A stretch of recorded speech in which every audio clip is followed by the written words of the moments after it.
When it comes to building a tiny house, the list of tools you think you might need is endless. So the question is, how do you figure out what do you need and what's overkill? Well, it's a good thing you asked, because in today's video I'm going to be showing you all the tools I used to build our tiny house. I'm going to show you what works, what doesn't, and why I think it's a good idea to keep some of them around. Let's get into it.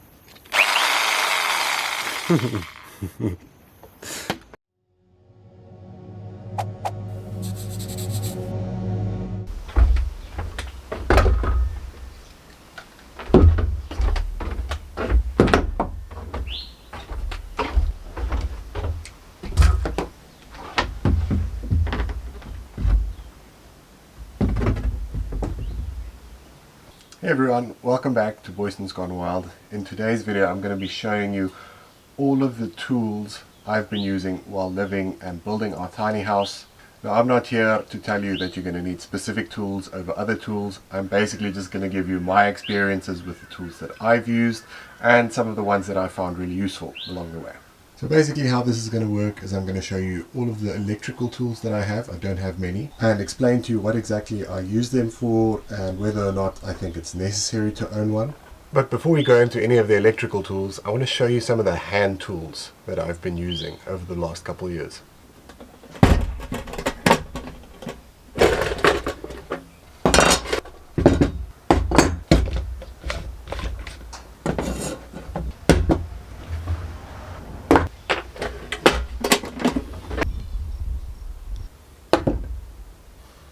So obviously I'd just like to preface this with saying that you're going to need different tools for different jobs. These are just the tools that I've found I needed regularly. So let's start off with our spanners. Here, first one that I found I use a lot is just a normal little socket spanner. Obviously it has all of these adjustable components so you can change the size if you need, which you more than likely will. This is very useful for when you're using a lot of threaded rod and bolts and nuts and things like that, and it makes tightening them a lot easier. Then next up, these two specifically, very useful, 250mm adjustable spanner and also a set of pump pliers. They work really well together if you're going to be doing your own plumbing. Then we go on to our squares. Here we have a speed square and an adjustable square. This one I kind of use more for a lot of more fine, accurate work, and then this one if I'm doing larger building projects where I can quickly calculate angles and things like that. Makes it a lot easier than this one. So this one for the fine accurate work and this one for a bit bigger projects. So the last couple things we have for the hand tools is a good old trusty hammer. This hammer you can see has seen better days, but it's gone with me a very long way. You can see the head is quite rusted at this point. Not a very high quality hammer, but it does the job. And you can see actually this handle actually broke within a week of doing our renovations in the caravan. So yeah, it didn't last very long, but luckily handles are really easy to replace. I just took a stick and made a new handle for this one, and it's held ever since. Then another thing I always have is a measuring tape. This is just a really nice Stanley Fatmax, just a nice wide one, so you can take it out to really long lengths and it won't buckle on you. Another thing that's really useful is a box cutting knife. You're going to be cutting a lot of materials of a wide variety, if it's polyurethane foam or boxes or straps for timber. It's always nice to have something like this where you don't have to spend time sharpening blades. You can just replace the blades and you can put a lot of punishment through these blades and they'll work for a really long time. Then the last thing, I know it's not really a tool, pencils. I always have pencils everywhere. Sometimes I even cut them in half so that I know that if I open my toolbox there's going to be at least a pencil in there, because I'm a bit of a lost scoop and I leave pencils lying everywhere. Maybe because I have so many. But yeah, pencil, always something that I use. Okay, so let's have a look at the electrical tools that I have. Like I said, I don't have many, and I'm going to kind of organize them from things that I've used the most to things that I've used the least and are a little bit arbitrary, which I might not necessarily recommend or could at least be replaced by something else. Let's have a look. So first thing up is a circular saw. So circular saws are incredibly useful and they can be used for a variety of different things, from cutting timber to cutting plywood to cutting fiber cement board. All you need to do is sometimes change out the blade. I've just been exclusively using this wood cutting blade, and I've been able to use it to make many different things, from roofs to cabinets to cutting decking planks. It really is a useful tool, and if you pair it as well with a long straight edge, like an aluminium straight edge or something like that, you'll be able to obviously cut a lot more accurately, and that's quite important, especially if you're looking at doing a lot of cabinet work and things like that that have doors or have faces that need to be really flush. So that's something I would really recommend pairing with this tool. I know you get those really fancy ones that come with the kind of built-in straight edge, but those are really expensive and you don't necessarily need that. Next one up is going to be our corded drill. Now this is a tool that I recommend for any household really, not necessarily just somebody that's building or living in a tiny home. It's such a useful tool, and you're always going to have to put up a picture frame or maybe hang a mirror or something drilling into a wall. These are very useful. Obviously they have the hammer and drill mode. And now that I think about it, I was wondering about brand loyalty, because people have a lot of brand loyalty. I don't specifically have a brand loyalty. I know there's tools that I would necessarily stay away from, but it mostly comes down to what tool is available and which one I can afford. But in saying that, I see I have 3 Bosch tools here, which is really funny. So 2 of them I did buy. The circular saw I did buy. This one was a hand-me-down gift from someone I know. And yeah, this one's done really well. I think it might be on its last legs. I've really used and abused it over the years, so we'll see how long it lasts. But these don't really need to be that expensive depending on what you're going to use them for. It just needs to be able to comfortably go into, for example, brickwork, and then also a relatively large sized wooden pole with an auger bit, for example. That's pretty much the most extent that you're going to need it if you're doing very basic DIY work like I've been doing.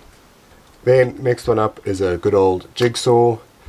I don't know if I would say these are completely necessary, but I think it can be very useful. It's been very useful for me. So I've been using them for places where I know I'm going to have to cut strange angles and things like that. So for example, cutting out holes for plugs is very useful, and also even for decking boards to fit around poles. Now this one was another hand-me-down. I didn't buy this one, but I have found a lot of use out of it. It's a Skil brand. I'm not familiar with the brand at all besides this one. I've only ever seen this tool. And the best thing is they can be relatively inexpensive, and if you treat them well, they'll last really long. Okay, so now we're getting into the tools that it very much depends what you're going to be doing, what you're going to be building. So next up we have sanders. So I don't have a belt sander, I have 2 Orbital sanders. The first one I bought was this little Black & Decker mouse sander. This one was very cheap. It was probably one of the cheapest ones I could find at the time. I think it was about 5 years ago, and I've used this one extensively. Now the sanders are pretty much used for where you need a nice smooth finish on the surface. Obviously that's what sanders are made for, and I really liked the mouse shape of this one, because obviously this iron shape of the mouse sander allows you to get into a lot of the nooks and crannies where you wouldn't be able to with the traditional circular Orbital sander. Only thing with these guys is that they don't have a lot of power. So if you're looking to take off a lot of rough surface, then this is obviously going to take a lot longer. So that's why I was given, luckily, another hand-me-down. This Makita Orbital sander has a lot more power, so you can take off a lot more material a lot faster with this guy. Only thing with this guy is that unfortunately this Velcro is worn out, so I'm going to have to replace that at some point. But I found the combination between these two, using this one for a bit more of the finer work and this one to do a lot of the initial work, works really well. So the next 2 tools, I can definitely confirm that you don't need them, but these are ones that I just have and I found useful for me, but I can totally see why not everyone would want one. So first up we have a Makita impact driver. This was another one that was given to me. I just had to buy the battery. Now impact drivers are pretty cool. Why do impact drivers exist? I don't actually know why. Let's ask Google. Basically impact drivers were invented because it's better at driving screws and bolts into material. Makes sense. And also they say it has a benefit because it's quite a bit smaller than a normal drill, so you can get it into tighter spaces. There is also quite a few things that say that it results in less stripping screw heads, but I have not found that to be the case. I've probably stripped more screw heads by using them. Maybe I'm using it wrong. But anyways, this is something that I've been using extensively for building the roof. The great thing about this is that you don't even need to pre-drill depending on the size of sheeting or the thickness of sheeting that you use. With this impact driver, it can go straight through the sheets and then straight into the wood, which saves you a lot of time. So in essence, these are very fast and effective, but they are super noisy, and you'll often get complaints when you use them around other people. Now, the last one of the electrical tools that I own, I can definitely say it's a bit of an odd purchase, and I bought it for a very specific reason, and I actually have kept on using it for that reason. And it's not something that's super common in South Africa. You don't see it in many places. It's more common in the States and overseas, I see. But this is what we call a reciprocating saw. In the States, I think it's called a sawzall or something like that, which I think was like a industry standard name.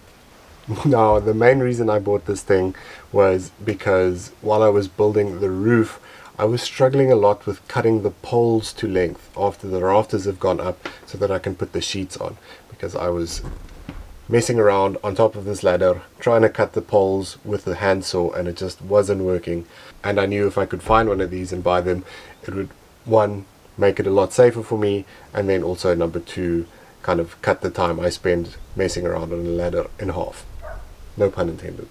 So upon reflection, you could probably buy a chainsaw for around a similar price, if not cheaper.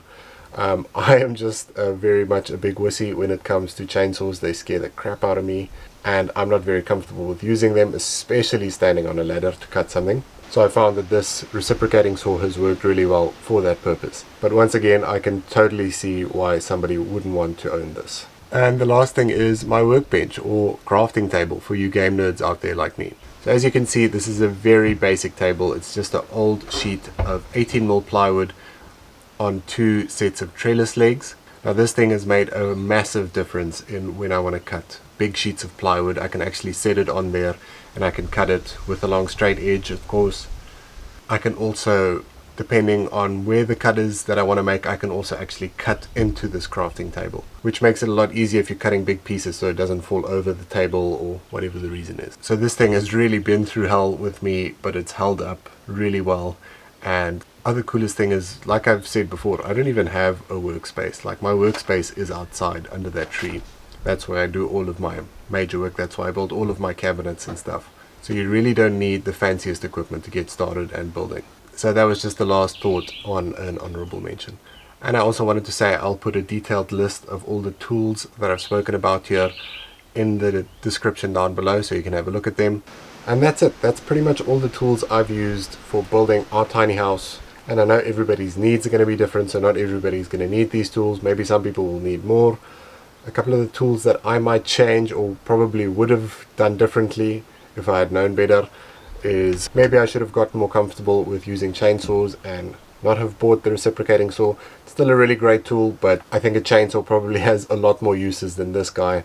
Also with the cord, you have a lot of limitations on where you can use it and where you can take it. And then the impact driver I find is really useful, but it obviously has more limitations because it's only an impact driver. Yes, you do get adapters where you can actually put in a drill into here and actually drill with it, but unfortunately you are only limited to certain sizes of drills. So I think a cordless drill would probably have been a better choice, but this one was free, so I took it. So now I'd love to hear what tools you've used to build your tiny house, or any house, doesn't really matter. And let me know if you think there's any tools that you think maybe would make my life a little bit easier. And if you've gotten to this point in the video, we want to say thank you so much for supporting us. And if you want to see more of this content, please consider subscribing for more outdoor lifestyle content like this. But that's it for now. We'll see you in the next one.